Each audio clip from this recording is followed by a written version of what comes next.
And let me tell you, it feels good to be bad. What is up, everybody? Welcome back to another episode of Toast Hammer, hashtag SpawnCon edition.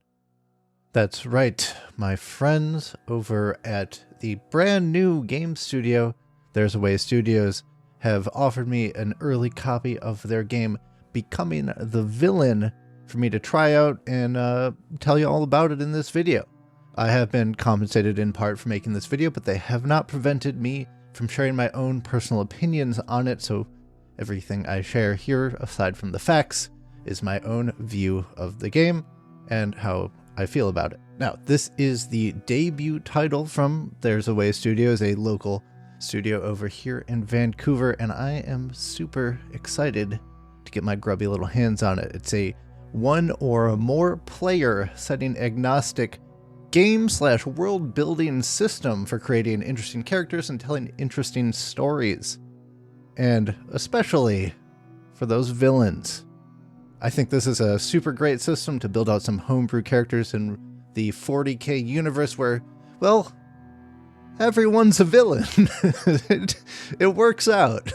But whether you're running your own TTRPG campaign or just like coming up with characters for your own personal stories, I think this is a great way to quickly come out with well fleshed out characters who have their own journeys, motivations, goals, and so forth. The game can be purchased right now, actually, in the links below for $7.99 for a well-designed PDF format of the game, and I am told that print versions may be available in the future as well, but hey, don't hold me accountable for that.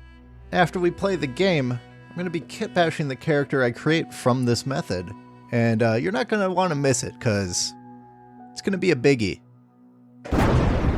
But let's get started. First off, what we need to play the game are a document, a piece of paper, or in my case, a Google Doc, and some tarot cards. But worry not if you don't have your own physical deck of tarot cards. It's not a normal thing to have. There are plenty of free online generators that can just handle that part for you. But first, let me explain a brief overview of how the game actually works. First of all, you set up your character, naming just a couple sentences about them, their ambition, motivation, goal, modus operandi, how they intend to achieve those goals, as well as some skills, resources, an ally, just another character to have in the back pocket, and a rival, someone who's actively working against them. So let's start by drawing out our cards. And to draw out our cards, we will need an appropriately mystical surface in which to do so. That's right, Magic the Gathering playmat. I will be using these wonderful set of tarot cards that I got from another local Vancouver artist, and we will begin our draw. But first, a little about my character, Noria Eng. She's a magi of my homebrew Forge world Mydath, researching the Psychana, or the Psychers, and is also a potent possessor of the psychic gene herself. She has an ambition towards furthering her knowledge, as many in the Mechanicus do. She has also witnessed the Eldar master the ways of the warp with their webways, and has grown jealous over their success in taming the dangers of the warp, and thus that is her motivation. Her goal is that she wishes to sanitize warp connections for humans, so they can traverse it as freely as the Eldari do. Her MO, she's a very cautious person, so I wrote it down as measure thrice again, and then make the cut.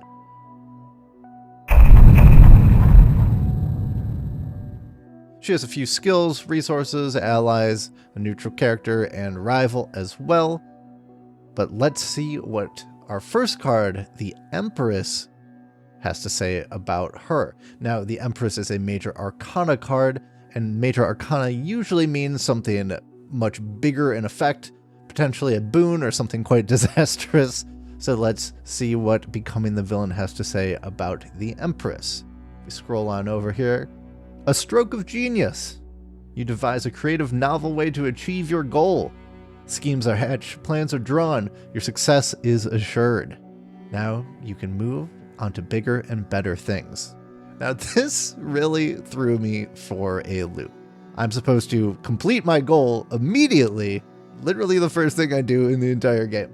But that's what kind of makes this game so much fun. There's a lot of randomness around it, and it really kind of makes you rethink how to make a character, because you don't need just one goal. After you complete a goal, you're setting another one for yourself. So, what do I think happens to Lil Miss Noria Eng? I think what will end up happening is she teams up with some other magi, maybe in the Archmagos eventually. Nebuchadnezzar, who I've talked about before in a previous video, working as a xenologist. She works with Eldar technology a lot. And maybe, just maybe, they find a way to make warp connections more stable for humans. But hey, that's not all, because we have a new modus operandi as well. Instead of being the super cautious person she was, I think this was a secret, kind of forbidden project between the two magi. So her new modus operandi is going to be, it's easier to ask for forgiveness than for permission, which will, I think, come into play quite a bit later. This is what my character sheet looks like at the end of the first card, and then we can flip our second one, which looks like the Knight of Wands. Now let's look on over on what the Knight of Wands has to say about our character. The Knight of Wands states, a careless word and impulsive action. An explosive rebuke. You act without thinking, throwing caution to the wind, damaging your relationships and your comrades. Change one ally character to either neutral or rival. I only have one ally, the other magi, Nebuchadnezzar. So what can we do to get rid of her? How does their relationship grow cold? I think that Noria Eng, after the boon, the success of their Eldar technology project, well, maybe she is a little bit tempted by the allure of the Xeno and wants to research other species' technology for further aid and further gain, which Nebuchadnezzar is not at this point in the timeline all about. And I think she accuses Noria of being a little bit dangerous, walking a thin line, and I think their relationship kind of grows cold after that. So already we have a great success, and almost immediately that connection is gone. So Noria's not really in a great place, at least interpersonally speaking. But let's see what the next card has in store. And we get the Three of Swords. Now, scrolling on over, the Three of Swords. Whether through death or separation, someone close to you has been lost. You are left heartbroken and grief-stricken. Who was it that you lost? How did they leave your life? Why has this loss affected you so much? How do you cope? And what do you resolve to do? Lose an ally. If you have no ally, create one and explain how they were been lost. Alright, I'm getting thrown for a lot of loops here. I don't have any allies, and at this point in the story, it doesn't really feel narratively satisfying for me to make a new one. But I think that I have a really interesting way to come up with some inner conflict, literally, that will turn this story entirely on its heels and maybe even begin her trajectory towards villainy. I think that Noria, left with no allies, but with a very special set of skills, being a psyker herself and having the augmented mentality of a Mechanicus Magi, I think splits her consciousness. One half pursuing her real-world research and operations, and the other half looking deep into the warp to try and find maybe some aliens to consort with or something like that. But either way, that half of herself gets lost to a warp storm or some other, dragged into the currents of the immaterium, and is severed from that other real-world part of her in a psychic incident that sends shockwaves rumbling through the Forge world, causing devastation in her forge, and, well, let's just say, not a lot of good stuff happening. She has severed her own mind in twain, and one half of it is lost to the warp forever. Not really a great place to be. Let's see if she can get out of it, though.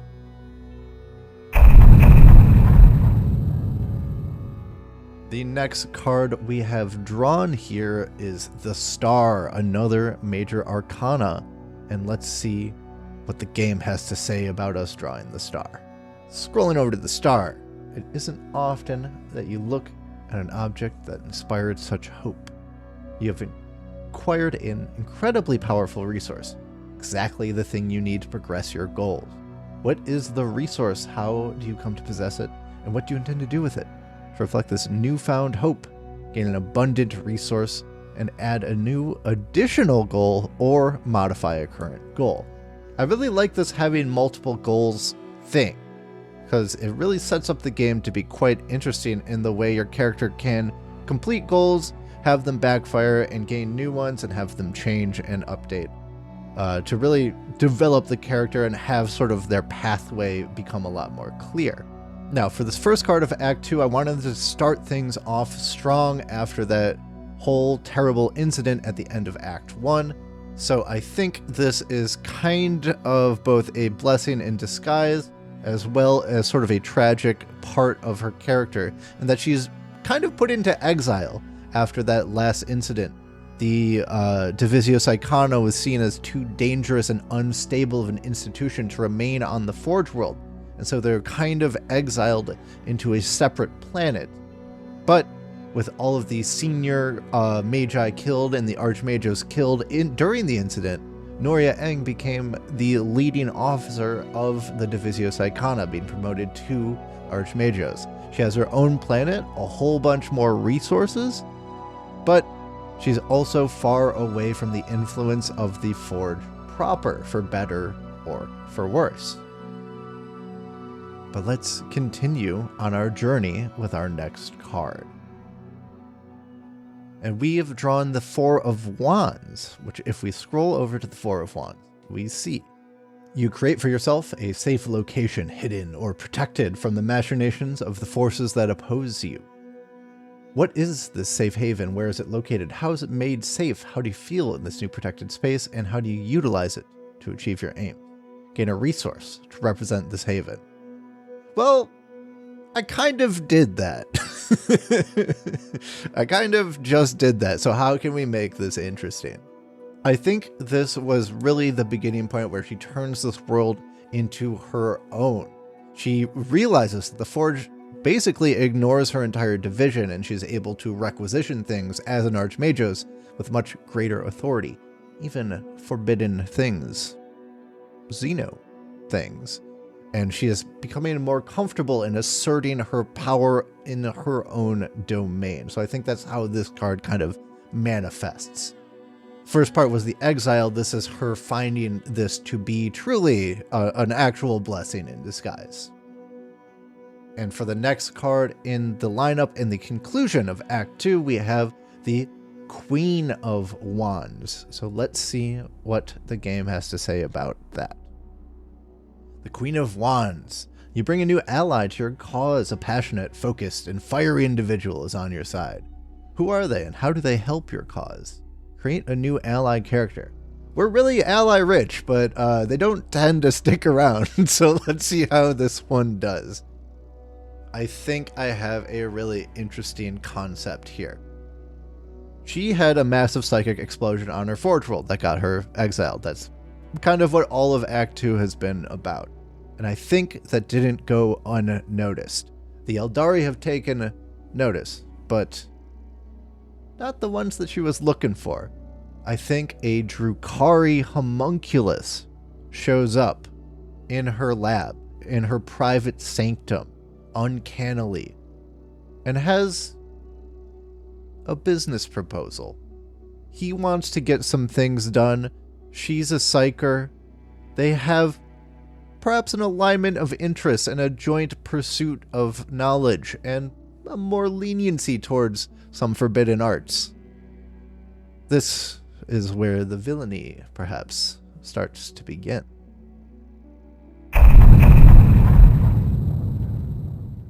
And going into our final act, Act 3, the conclusion of our game and how the villainess is truly born.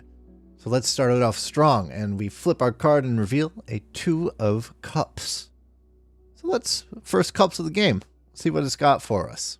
2 of Cups. You find common purpose with the character and decide to join forces. Who is this newfound ally? How are your goals aligned? What do you achieve together?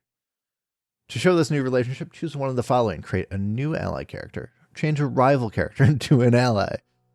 She's got a lot of people on her side. Apparently, a lot of people are picking up what she's putting down. Now, I looked at the option of my rival who has not been in the story thus far, and I think it would be kind of weird for them suddenly to be an ally without being introduced earlier in the story. That's just kind of how the vibe of this story is going, and you get to make those kind of autonomous decisions about how you want to take things. So I think what happens is the homunculus brings more Drukhari into her forge. They start up sort of a shadow laboratory that is forbidden even to the other members of her planet and her loyal servants. And they start collaborating on horrible, horrible things. They're able to provide her with live Eldar as test subjects due to their access to the webway. She's able to provide them with knowledge of the warp and psychic eminence and things of that nature. And also the raw resources of an entire Forge world, essentially. And they establish a closer working relationship with the Coven of 1,000 Incisions. So, things are looking good for Noria, bad for the rest of the world. Let's see how the kind of finale of this story comes into play with our penultimate card, the King of Wands. Scrolling over to the King of Wands. This is a wand-heavy run, but that doesn't really matter. All these cards do quite a bit of different things, so no matter if you think your draw is too mono-suited or something, just try it out. It'll still end up interesting, I'm sure. The King of Wands. You see a vision of the future, the person you could become. How does this vision come to you? How do you react to this? Do you take measures to make this vision come true or to avoid it? If so, what are they? Change your ambition and modus operandi. Now this, I think, is really interesting because she's a psychic. She's going to have some crazy visions, probably. And I think we can come up with a really interesting one.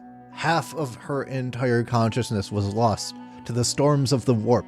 But maybe she receives a vision of herself whole once more. That severed part of her consciousness returned to her, making her complete. And that's now all that she wants in the world. It is a portent of good tidings for a person who has been terribly broken by one singular mistake. Her new ambition. It's not knowledge anymore. It's wholeness. She wants to become whole again. And her new modus operandi, at any cost. So we have a lot of things shaping up with our character sheet. Let's take a look at that before we move on to our last card. You can see a couple of modus operandis crossed out. We got a goal crossed out. That's done. We got an ambition crossed out. We got an ally crossed out. They're gone. It's not looking super, super great, but let's see how things end up for her. And we draw our last card, the Devil. Another high arcana, another massive effect, and really, what more of a proper outro for this character than the Devil himself. Let's see what the game has to say about the Devil. Temptation. It's all around you, slowly at first, but increasingly you find joy and pleasure in the material world around you. What is it that you take delight in? The taste of fine food, a lover's touch, the thrill of money, or something else? How do your newfound pleasures affect those around you? To reflect your new delights and pleasures, choose one of the following options. Gain an abundant resource and lose an ally. Gain an exceptional skill and gain a rival. I think this is great. I think she achieves her final goal because What is the most tempting thing in the Warhammer 40k universe? For humans? It's chaos. And I think Noria Eng is going to get a little something else when she completes the ritual to reconstruct her whole consciousness. Yes, she is complete again. The Drukhari have helped her out. It took a dozen Farseer's sacrifices to make it happen, but she is whole. She is more than whole. She is the most perfect version of herself that has ever been. She is Noria Eng Prime. All will bow before her, all will tremble in her gaze. She is the adulation and the last hope of humanity, and she knows it. I'm thinking there's a little bit of Slanesh in there now. And the Drukhari are absolutely terrified of this and pack up and leave as soon as they see and understand what has become of this Archmagos. Consorting with Xenos, becoming just a little bit chaotic. I think this is a great build for a 40k villain, and really any 40k character. There were a lot of choices that I was able to make for myself to suit this character's journey. It was really exciting to kind of find the twists and turns that led her to her final spot. Overall, I think this is an absolutely super useful tool for coming up with characters. I am a bit of a DM myself on my downtime, and I do often find it difficult to come up with well fleshed out villains, NPCs, and things of that nature, and I think this is a great tool in your toolbox if you also struggle with doing that. I'll definitely be using it in the future, and I'd like to thank There's a Way Studios for giving me a copy of this game and helping me to produce this video as well. If you enjoyed this video, feel free to give me a like. It always helps me out. And if you enjoyed the game system and thought it was useful, let me know in the comments below. How do you think you would like to use becoming the villain? And don't forget about that kit bash coming up, because we're going to build Noria Eng Prime in our next video. So stay subscribed so you don't miss anything. And in the meanwhile, join the Discord. Say hi. Come hang out. And until next time, peace.